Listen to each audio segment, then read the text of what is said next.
So I started this last month and I'm going to continue doing it. Once a month, my apartment complex hosts a book club. And instead of picking a specific book, we pick a theme and then we all bring books based on that theme. So this month's theme is mothers or motherhood or something with that. So these are my two picks that I will be bringing with me today. So the first book I'm bringing is The Sword of Kaigen. If you've been on Book Talk, you've probably seen this. I was heavily influenced by Book Talk, listened to the audiobook, and absolutely devoured it. So this book is placed in the Kaiganese Empire, specifically the Kusanagi Peninsula, which is known as the Sword of Kaigen. So the individuals who live here, they are like elite warriors. They have magical powers where they are able to do things like control the wind, water, things like that. But they are like the most elite of the elite. And we follow Misaki, who married into one of the more powerful families of this area. And she kind of has a bit of a secret past that not many people know about, but she's actually a really highly trained warrior. Her and her group of friends actually used to kind of be vigilantes when they were younger, going around stealing from the rich, giving to the poor, taking justice into their own hands. However, when she married into this family, she took on more traditional women and wifely roles. We also follow her son, who is Mamoru. I always forget his name. Mamoru, and it is very much a book about a mother-son relationship, how they grow together, her kind of training Mamoru kind of on the side away from his father's eye to help him become a better warrior. Him, really kind of understanding that, his mother is not this kind of quiet, individual like he always thought she was, that she has more depth to her. But this story really, it's a little bit long. But we go through a lot of like Mamoru's training, him growing up, her, Mizaki's life after like getting married into this family all the way up. But it does hit a point where this peninsula, the Sword of Kaigen, is invaded, and a horrible tragedy occurs. But one of the things I really loved about this book is after this horrible tragedy occurs, the men of this village almost kind of like, they lose a little bit of themselves. They struggle. They're not sure how to move on from this horrible tragedy that happened here. And it is really, again, the women and the mothers who step up, who show their own strength and kind of get everything back to running the way it's supposed to be. It's a amazing fantasy novel. Like I said, I killed it in one sitting. I will probably honestly be re-listening to this again. I actually bought the audiobook, which I never buy audiobooks. That's how much I really want to listen to this and enjoyed it.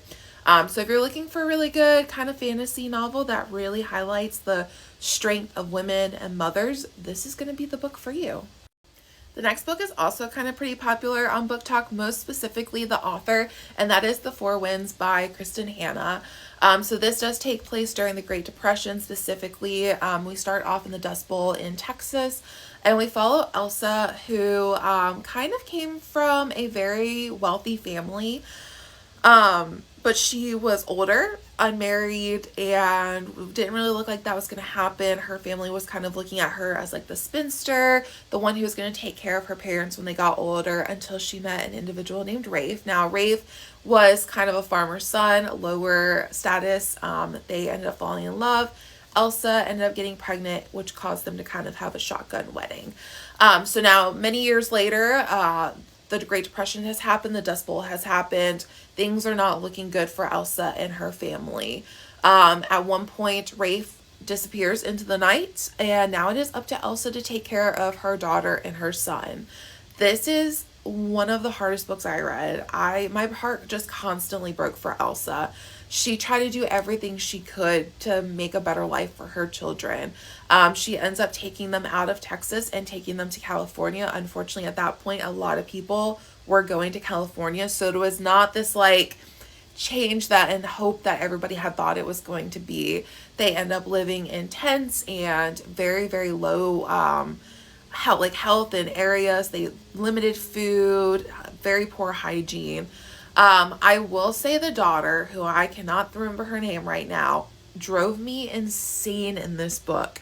This girl was old enough, I believe she's like 15, 16 in this book.